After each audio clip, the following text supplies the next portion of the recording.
আজকের কাহিনীটি ২১৫ বছর আগে ঘটে যাওয়া কেরালার এক অঞ্চলের, যেখানে নারীদের তাদের স্তন ঢেকে রাখার জন্য কর দিতে হতো। কিন্তু নাঙ্গেরি নামের এই মেয়েটি প্রথমে তার স্তন কর দিতে চায় না, তাই ব্রিটিশরা তার উপর অমানবিক অত্যাচার চালায়। আপনারা সবাই জানেন, ব্রিটিশরা যে শুধু নাঙ্গেরির মতো মানুষদের অত্যাচার করতো এমনটা নয়, তারা সমস্ত নিচু জাতির মানুষদের উপর অমানবিক অত্যাচার করত। নাঙ্গেরি কর দিতে না পেরে নিজের স্তন কেটে দিয়ে দেয়, কিন্তু বিষয়টা এই পর্যন্ত হলেও ঠিক ছিল। এর পরবর্তীতে যা হয়েছিল তা পুরো ভারতীয় নারীদের ভাগ্য বদলে দিয়েছিল। তো চলুন দেখে নেওয়া যাক কিভাবে একজন বীরাঙ্গনা নাঙ্গেলি পুরো ভারতীয় নারীদের ভাগ্য বদলে দিয়েছিল। কাহিনীটি শুরু হয় ইস্ট ইন্ডিয়া কোম্পানির হেডকোয়ার্টারে। ইংরেজদের খুশি করার জন্য ত্রিবাঙ্কুর রাজা ও সেনাপতি গরিব মেয়েদের ধরে এনে ইংরেজদের হাতে তুলে দিত মনোরঞ্জন করতে। সেখানে থাকা একজন ইংরেজ বলেন যে সে পালোয়ানদের কুস্তির লড়াই দেখতে চায়। তখন জমিদার বলে, আপনাদের মনোরঞ্জনের জন্য শহর থেকে পালোয়ান আনা হয়েছে, কিন্তু ইংরেজ একটি শর্ত দেয়, পালোয়ানদের মধ্যে সেই জিতবে যে অন্যজনকে মেরে ফেলবে। অন্যদিকে দেখা যায় আকবর নামে একজন আসে মন্ত্রীর সাথে দেখা করতে। আকবর নিচু জাতের মানুষ হওয়ায় সে ভেতরে ঢুকছিল না, কিন্তু মন্ত্রী তাকে জোর করেই ভেতরে নিয়ে যায়। জমিদার তাকে দেখে ভীষণ রেগে যায়, কিন্তু আকবর যখন বলে আমি এখানে আসার আগে আপনার বাড়িতে ২০০০ স্বর্ণমুদ্রা পাঠিয়ে দিয়েছি, তখন জমিদার খুশি হয়ে যায় এবং কুস্তি লড়াই শেষ না হওয়া পর্যন্ত তাকে সেখানে থাকতে বলে। এইদিকে লড়াই শুরু হওয়ার পর একজন পালোয়ান আরেকজনকে ভীষণ খারাপভাবে মারতে শুরু করে। এর মূল লক্ষ্যই ছিল নৃশংসভাবে মৃত্যুর খেলা। অন্যদিকে দেখা যায় ইংরেজ অফিসাররা গরিব মেয়েদের তাদের রুমে নিয়ে যায়। পালোয়ানরা একে অপরকে মারতে চায় না, কিন্তু নিজেদের প্রাণ বাঁচানোর জন্যই তারা এমন করছিল। এক পর্যায়ে এসে যখন একজন পালোয়ান আহত হয়ে মাটিতে পড়ে যায়, তখন সে আরেক পালোয়ানকে তাকে হত্যা না করার অনুরোধ জানায়। সে তার বিবেকের কাছে হেরে যায় এবং তাকে মারতে পারে না। এটা দেখে ব্রিটিশরা রেগে যায় এবং তারাই কুস্তিদেরকে মারতে চলে আসে। এই সব অন্যায় আকবর সহ্য করতে পারে না এবং সে অন্যায়ের প্রতিবাদ করতে আসলে তাকে ব্রিটিশরা মারধর করতে শুরু করে। আকবর তাদের মেরে কোনো রকম ভাবে সেখান থেকে পালিয়ে যায়। এরপর বেশ কয়েক বছর পর আমরা রাজমহল দেখতে পাই। সেখানে সমস্ত মন্ত্রীদেরকে একটা গুরুত্বপূর্ণ রাজসভায় ডাকা হয়েছে, কারণ কিছুদিন ধরে রাজপরিবারের কুলদেবতার মন্দির থেকে সোনা চুরি হয়ে যাচ্ছে। রাজা যে কোনো মূল্যেই সেই সোনা ফিরে পেতে চায়। বহুদিন হয়ে যাওয়া সত্ত্বেও সেনাপতি চোরকে ধরতে না পারায় রাজা বেলাযোদ্ধা নামে একজন ব্যক্তিকে ডেকে পাঠায়। বেলাযোদ্ধা নিচু শ্রেণীর মানুষ হলেও সে এখন তার ব্যবসার কারণে অনেক বড় ধনী ব্যবসায়ী। এছাড়া সে একজন উচ্চপদস্থ সৈনিকও বটে, কিন্তু সে নিচু জাতের মানুষ হওয়ায় রাজমহলের পাহারাদাররা তাকে ঢুকতে দেয় না। ঠিক সেই মুহূর্তে জমিদার আসে এবং তাকে সঙ্গে করে ভেতরে নিয়ে যায়। রাজার বেলাজুদার প্রতি অগাধ বিশ্বাস। সে মনে করে একমাত্র বেলাজুদাই হারিয়ে যাওয়া সোনা ফিরিয়ে আনতে পারে। কিন্তু সেখানে থাকা বাকিরা বেলাজুদের উপর এত বড় দায়িত্ব অর্পণ করতে নিষেধ করে, কারণ ও যখন হারিয়ে যাওয়া সম্পত্তি খুঁজে পাবে তখন ওর মতো নিচু জাতের সংস্পর্শে আমাদের রাজপরিবারের সম্পত্তি নষ্ট হয়ে যাবে। সেখানে থাকা সবাই বেলাজুদার বিরোধিতা করছিল। এইসব দেখে বেলাজুদা বলে, আমি এই দায়িত্ব নিতে পারবো না, আপনি আর কারো উপর দায়িত্ব অর্পণ করে দিন। এই কথা বলে সে সেখান থেকে চলে আসে। এরপর আমরা দেখতে পাই রাজার সৈনিকরা শ্বেতখানা নামক একটি স্থানে একজন নিচু জাতের মহিলা ও তার স্বামীকে অমানবিকভাবে নির্যাতন করছে। আসলে এই রাজ্যের কোনো মহিলা তাদের স্তন ঢেকে রাখতে পারবে না। কোমরের উপর কোনো কাপড় পরতে হলে তাদের তার জন্য ট্যাক্স দিতে হবে। এই রকম ভয়ানক নিয়ম চালু ছিল ওই রাজ্যে। কোনো মহিলা এই নিয়ম লঙ্ঘন করলে তাকে এবং তার স্বামীকে পিটিয়ে হত্যা করা হতো। এই ঘটনার কিছুদিন পর দেখা যায় নাঙ্গেলি নামের একটি মেয়ে এই স্তন ট্যাক্সের বিরোধিতা করতে এগিয়ে আসে। সে সমস্ত মেয়েদের নিয়ে রাজার কাছে এগিয়ে যাওয়ার সময় দেখে রাজার সেনাপ্রধান তার সেনাদের নিয়ে তাদের দিকেই ধেয়ে আসছে। তখন নাঙ্গেলি এবং বাকি মহিলারা সবাই ট্যাক্স দিতে অস্বীকার করতে শুরু করে। তখন নাঙ্গু নামের ওই সৈনিক তার সেনাদের নির্দেশ দেয় মহিলাদের কোমরের ওপরে বাঁধা কাপড় খুলে ফেলতে। সৈনিকরা তখন মেয়েদের মারতে শুরু করে এবং তাদের কোমরের ওপরে বাঁধা কাপড় খুলে ফেলতে থাকে। এরপর নাঙ্গেলি যখন সৈনিকদের মারতে শুরু করে তখন নাঙ্গু নাঙ্গেলিকে দেখে মুগ্ধ হয়ে যায়। তারপর সে নাঙ্গেলিকে তার মহলে যাওয়ার কথা বললে নাঙ্গেলি রাজি না হওয়ায় সে রাগে তার বুকের ওপরের কাপড় খুলে ফেলে দেয়। তখন বেলাজোদা সেখানে এসে নাঙ্গেলিকে বাঁচায় এবং সমস্ত সৈনিকদের মেরে তাড়িয়ে দেয়। সেনাপতি সমস্ত ঘটনা রাজাকে বলে এবং বলে যে বেলাজোদা রাজ্যের নিয়ম ভঙ্গ করেছে, তাকে এখনই বন্দি করা উচিত। কিন্তু রাজা তখন বলে যে আমার পূর্বপুরুষেরা যখন অর্থের অভাবে পড়তো তখন তারা এই নিচু জাতির মানুষের ওপর কর প্রয়োগ করেছিল, কিন্তু আমাদের কাছে এখন যথেষ্ট সম্পত্তি আছে, তাই মহিলারা ট্যাক্সের যে বিরোধিতা করেছে তাতে তেমন কোনো ক্ষতি হবে না। কিন্তু আমরা যদি বেলাজুদাকে বন্দি করি তাহলে আমাদের অর্থের অভাব হবে, কারণ তিনিই একমাত্র মানুষ যে অর্থের অভাবে আমাদের অগ্রিম কর দেয়। তাই এই সময় বেলাজুদাকে বন্দি করা ঠিক হবে না, তবে সময় এলে আমরা ঠিকই তাকে বন্দি করব। এরপর আমরা দেখতে পাই নাঙ্গেলি লুকিয়ে উচ্চবর্ণের জমিদারের মেয়ে সরস্বতীর সাথে দেখা করতে আসে। তারা দুজনে খুব ভালো বান্ধবী, কিন্তু সরস্বতী উঁচু জাতির, নাঙ্গেলি নিচু জাতির। সেই কারণে তারা লুকিয়ে একে অপরের সাথে দেখা করত। সরস্বতী নাঙ্গেলিকে একটা কাপড় দিয়ে বলে, এটা তুমি শুধু রাতের বেলায় পরবে, কারণ এটা যদি কেউ দেখে নেয় তাহলে সমস্যা হবে। এরপর আমরা দেখতে পাই নাঙ্গেলি নতুন কাপড় পরে মনের আনন্দে নাচতে থাকে। অন্যদিকে বেলাজোদার ঠাকুরদা বেলাজোদাকে বলে মন্দিরের হাওয়াখালিনী নৃত্য দেখতে যাবে, কিন্তু বেলাজোদা তাকে বাধা দিয়ে বলে মন্দিরে আমাদের মতো নিচু জাতির প্রবেশ নিষেধ করে দিয়েছে। কিন্তু ঠাকুরদা বেলাজোদার কথা হেসে উড়িয়ে দিয়ে সে কয়েকজন লোক নিয়ে মন্দিরের দেয়ালের বাইরে থেকেই মন্দিরের নৃত্য দেখতে থাকে।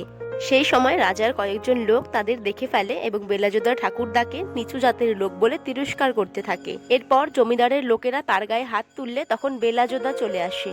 সে তখন বলে মন্দিরের ভেতরের জমিটা তোমাদের হলেও বাইরের জমিটা আমার, তাই আমার দাদু বাইরে দাঁড়িয়ে থাকলে তোমাদের কিছু বলার অধিকার নেই। তোমাদের সমস্যা হলে নতুন করে দেয়াল তৈরি করো, তাতে আর কেউ কিছু দেখতে পারবে না। এই কথা শুনে তারা আর কিছুই বলতে পারে না। বেলাজোদা তখন নৃত্যকরকে জমিদারের থেকে 10 গুণ বেশি টাকা দিয়ে মন্দিরের বাইরে নৃত্য করতে বলে।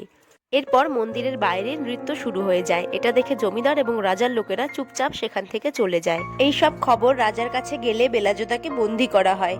এদিকে কুলদেবতার মন্দির থেকে হারিয়ে যাওয়া গয়না নিয়ে রাজা অনেক দুশ্চিন্তায় ছিল। তার অবস্থা দিন দিন খারাপ হয়ে যাচ্ছিল। সে কোনোভাবেই শাসন কার্যে মন লাগাতে পারছিল না। রাজার এই অবস্থা দেখে রানীর মনও অনেকটা খারাপ হয়ে গেছিল এবং সে রাজার অজান্তেই বেলাজোদাকে মুক্ত করে তাকে হারিয়ে যাওয়া সোনা খুঁজে আনার জন্য অনুরোধ করতে থাকে। কারণ তার অগাধ বিশ্বাস যে একমাত্র বেলাজোদাই পারবে চোরকে ধরতে এবং হারিয়ে যাওয়া সোনা ফিরিয়ে আনতে। কিন্তু বেলাজোদা প্রথমে রাজি হয় না, তারপর সে রানীর একান্ত অনুরোধে রাজি হয়ে যায়।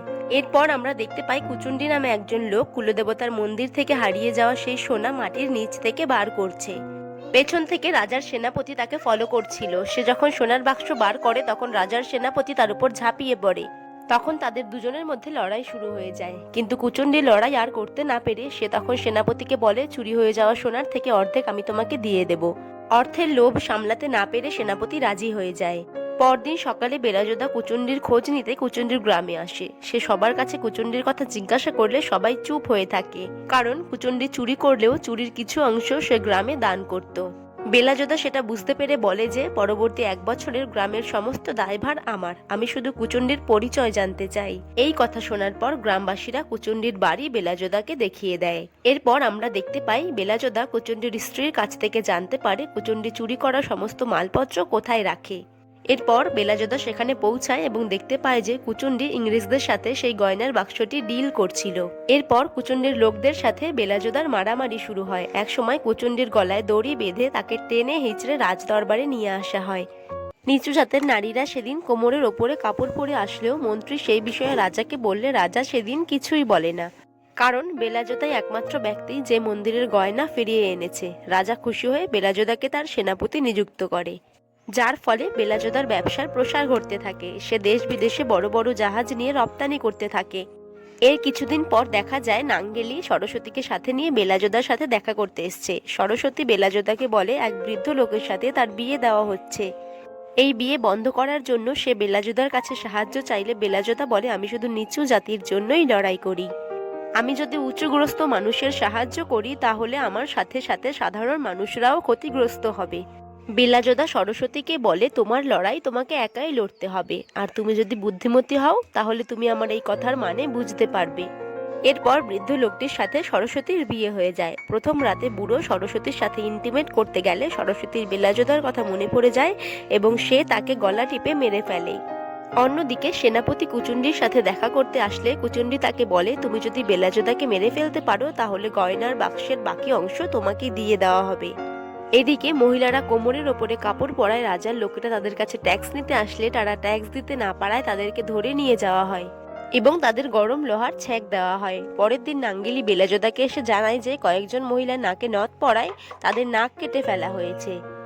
এরপর বেলাজোদা বলে এই সব কিছুর প্রতিশোধ দেওয়া হবে। এর পরের দিন তারা মন্দিরে পুজো দিতে যায়। সেদিন মেয়েদেরকে পুরো কাপড় পরে এবং নাকে নথ পরে সেখানে আসতে বলা হয়। মন্ত্রীর কানে এই খবর পৌঁছাতে সে সেনাবাহিনী নিয়ে মন্দিরে চলে আসে এবং নারীদের কাপড় খুলে ফেলতে বলা হয়। বেলাজোদা এই কাজ করতে নিষেধ করলে মন্ত্রী এবং তার সৈন্যরা তার উপর আক্রমণ চালায়। এরপর তাদের মধ্যে লড়াই শুরু হলে নাঙ্গু নামের সেই সেনা বেলাজোদা ঠাকুরদাকে মেরে ফেলে, যে কিনা নাঙ্গেলির বস্ত্র খুলে ফেলেছিল। কুচুন্ডির সাথে যে সেনাপতি হাত মিলিয়েছে সে বেলাজোদাকে লক্ষ্য করে গুলি চালায়। বেলাজোদা সেটা দেখতে পেলে সে জঙ্গলে পালিয়ে যায়। এরপর বেলাজোদা সেনাপতিকে গুলি চালায় এবং গুলি খেয়ে সে জলের মধ্যে পড়ে যায়।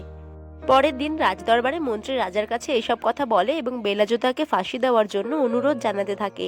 বেলাজোদা বলে, নাঙ্গু শুধু শুধু আমার দাদুকে মেরে ফেলেছে, তাই সেনাকে মেরে আমার কোনো অনুশোচনা নেই। কারণ এই সেনা রাজদরবার থেকে সমস্ত খবর কুচুন্ডির কাছে পাঠাতো।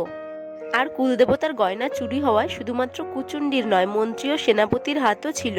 এটা শুনে রাজা মন্ত্রীকে কারাগারে নিক্ষেপ করেন এবং বলেন যে কয়েকদিন পর তদন্তের মাধ্যমে শুনানি শোনানো হবে। এরপর রাজা বেলাজোদাকে মুক্ত করে দেয়, কিন্তু সেদিন রাতেই কয়েকজন মন্ত্রী মিলে বেলাজোদাকে হত্যা করার পরিকল্পনা করতে থাকে। কারণ তদন্ত হলে তাদের নামও বেরিয়ে আসবে, তাই তারা তাদের পথের কাঁটাকে দূর করতে চায়, কারণ তারাও রাজদরবার থেকে অর্থ চুরি করেছে। এর কিছুদিন পরেই আমরা দেখতে পাই বেলাজোদা ও তার কিছু সঙ্গীরা মিলে মশলা ভর্তি জাহাজ বিদেশে রপ্তানি করার জন্য প্রস্তুতি নিচ্ছিল। সেই সুযোগে মন্ত্রীর পাঠানো একজন সেনা তাদের খাবারে ঘুমের ওষুধ মিশিয়ে দেয় এবং তারা সেই খাবার খেয়ে বাণিজ্যের উদ্দেশ্যে বেরিয়ে পড়ে এবং তারা কিছুক্ষণ পর মাঝ সমুদ্রে ঘুমিয়ে পড়ে। সেই সুযোগে মন্ত্রী তার সেনাদল নিয়ে বেলাজোদার জাহাজের ওপর আক্রমণ শুরু করে। একসময় বেলাজোদার ঘুম ভেঙে যায় এবং সে তাদের সাথে লড়াই করতে শুরু করে, কিন্তু ওষুধের ওভারডোজের কারণে সে বেশি সময় তাদের সাথে লড়াই করতে পারে না। বেলাজোদাকে তখন সেখানেই হত্যা করা হয়। পরের দিন মন্ত্রী সেনারা নাঙ্গেলিকে ধরে এনে তাকে ট্যাক্স দিতে বললে সে দিতে না পারায় তার উপর মারধর শুরু হয়। নাঙ্গেলির হয়ে মন্ত্রীর বিরুদ্ধে কথা বলার সাহস গ্রামের কারোরই ছিল না, কিন্তু যখন নাঙ্গেলির বাবাকে ধরে এনে মারধর শুরু করা হয় তখন নাঙ্গেলি সেটা আর সহ্য করতে পারে না। তখন সে স্তন কর দিতে রাজি হয়ে যায় এবং বাড়ির ভেতরে চলে যায়। তারপর সে বাইরে এসে নিজের স্তনই কেটে ফেলে দেয় আর বলে যে এটা নিয়ে যেন রাজাকে দিয়ে দেওয়া হয় ট্যাক্স হিসাবে। তারপর অতিরিক্ত রক্তক্ষরণের জন্য নাঙ্গেলি সেখানেই মারা যায়। আর মন্ত্রী তখন বলে এই ঘটনা যেন কোনোভাবেই রাজার কানে না পৌঁছায়। আর প্রমাণ মিটিয়ে দেওয়ার জন্য নাঙ্গেলিকে সেখানেই জ্বলন্ত আগুনে পুড়িয়ে দেওয়া হয়। এগুলি দেখে নাঙ্গেলির হবু স্বামী আর সহ্য করতে না পেরে সেও জ্বলন্ত আগুনে ঝাঁপ দেয়। এইসব দেখে গ্রামবাসীরা মরিয়া হয়ে ওঠে এবং তারা সেনাপতি ও মন্ত্রীদের বাড়িঘর সব জ্বালিয়ে দেয়। সারা রাজ্যে হাহাকার ছড়িয়ে পড়ে। এরপর থেকে রাজা সারা জীবনের মতো স্তন কর বন্ধ করে দেয়। আর এই গল্পটা এখানেই শেষ হয়ে যায়। গল্পটা দেখার জন্য আপনাদের সবাইকে অনেক ধন্যবাদ। গল্পটা ভালো লাগলে প্লিজ সাবস্ক্রাইব করে দেবেন, পাশে থাকবেন।